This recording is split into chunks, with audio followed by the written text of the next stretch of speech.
Kali ini saya akan menceritakan perjalanan sejarah perayaan satu dekade konser peterus nasional SPSCP yang pernah menjadi pemecahkan rekor terbaik itu pemecahan pencapaian pemecahkan rekor. Maksudnya apa? Jadi gini, kita putar balik ke 10 tahun sebelumnya.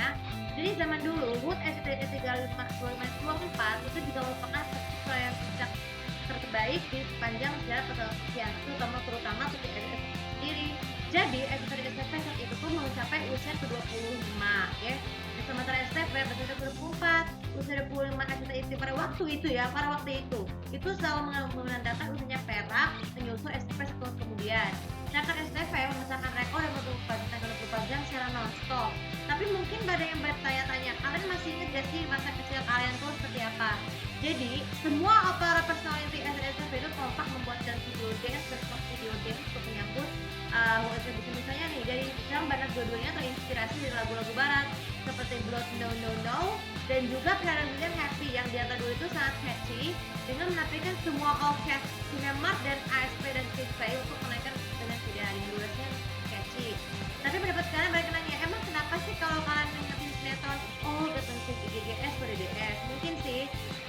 Jadi pada masa itu ya, DDS dan GGS itu menjadi satu sinetron paling trending di tahun 2014 karena mengakibatkan DDS gabungan dua huruf dan akhir dengan S, maksudnya diam dengan tiga digabung, bukan digabung sih. Terus juga sinetron sinema itu sedangkan sinema sendiri ini juga merupakan 3 tahun sebelum pindah ke STP pernah mencatat sinetron fenomena menciptakan akhir buatkan spin-off-nya. Salah satu adalah Catatan Seorang Istri. Jadi Catatan Seorang Istri itu juga merupakan sinetron yang diadaptasi dari novel karya Asma Nadia, tapi judulnya sama ya. Tapi mungkin ada yang kalian bahkan sampai SCP itu membuatkan spin-off-nya tahun 2021 ya, berjudul Buku Harian Seorang Istri. Tapi ceritanya konsepnya sama, cuman ini merupakan spin-off. Jadi makanya sinema itu berani menayangkan sinetron, membuatkan sinetron spin-off-nya untuk pertanyaan SCP. Begitu juga nanti tahun 2024 itu juga ada sinetron spin-off-nya. Itu masih sinetron SCP itu Cinta Yasmin. Itu sebenarnya spin-off dari sinetron Yasmin tahun 2006. Bedanya itu tentang Oke, kemudian itu tahun 2014 itu merupakan musimnya pesta olahraga, bukan pesta olahraga sih. Musimnya pesta olahraga itu sebelum Olimpiade itu ada banyak sekali. Misalnya ada Euro, ada Piala Dunia, ada Asian Games.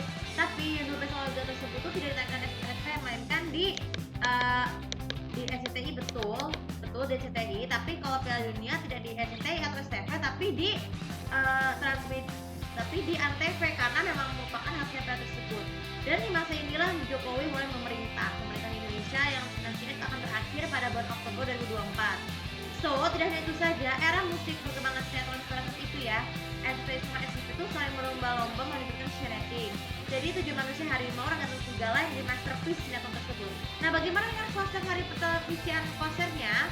Nih, jadi konser hari pertelevisian nasional pada masa itu, ya pada masa tahun 2014 itu semuanya berlokasi di Senayan, tepatnya di gedung GBK dan di Istora Senayan. Sehingga di tanggal penyelenggaraan konser perdana satu dekade waktu itu tuh berlokasi di pada hari weekend, yaitu beda weekend itu hari, yaitu fixed hari. Jadi kemudian akan kembali pada kemungkinan tahun 2025 ya kalau nggak salah. Jadi HUT SCTI 325 saat itu ya, itu ditayangkannya pada hari Sabtu 23 Agustus jam 7 malam. Baru sehari setelahnya sama jamnya sama dengan tanggal berbeda. Minggu 24 Agustus dengan HUT SCTI 325. Kenapa seperti itu?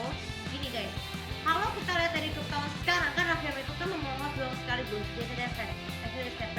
Tapi kalau sekarang kalau kita lihat ke belakang itu band Asia Pandian itu juga dipandang sebagai rivalnya Izzy karena hostnya juga sama. Kalau mau acara besar pasti dia yang nge-host dan tentu saja berival dengan yang lain. So, jadi untuk SCTI dan SCP pada masa itu bintang tamunya bisa mengalahkan GGS dan JUM yang fenomenal.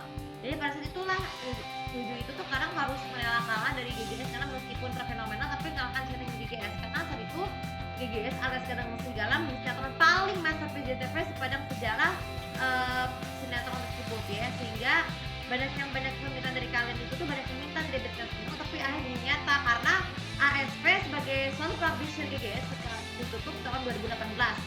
Jadi konsep Panas Pusatnya itu tuh bisa bintang tamunya tuh bisa ada yang sama, yaitu Agnes Mo ya, karena sebagai penyanyi yang paling populer di dunia internasional sekarang ya, Agnes Mo itu kemungkinan besar tuh juga akan masih tetap memegang U130 2013 sampai sekarang sudah mungkin bisa dipercayakan. misalkan Said Iwa Fals, Noah, terus juga Arman atau Pensi Hartono. Tapi kalau Noah masih harus fokus karena masih bersatu siatu ataupun gabung karena merupakan tahun politik ya seperti dijalankan pada awal tahun ini.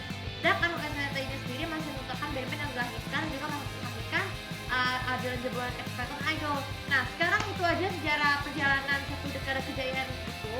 Nah mungkin ada yang pertanyaan dari kalian. Jadi di awal video tadi itu merupakan evolusi UNSCT ini dengan logo dari masa ke masa. Jadi mungkin nanti kita akan menambahkan nama stay lagi di akhir video ini.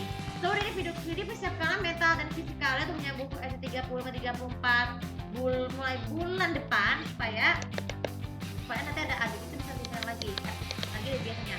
Oke deh, kali ini juga bisa manfaat dan juga seperti biasa untuk kalau komen sudah kita tahu bagaimana mendapatkan tahun perjalanan apa yang pernah kalian kangenin di hidup SCTI 25-34 yang lalu dan bagaimana persiapan kalian di SCTI 35 di kapan sekarang. Terima kasih. Assalamualaikum warahmatullahi wabarakatuh.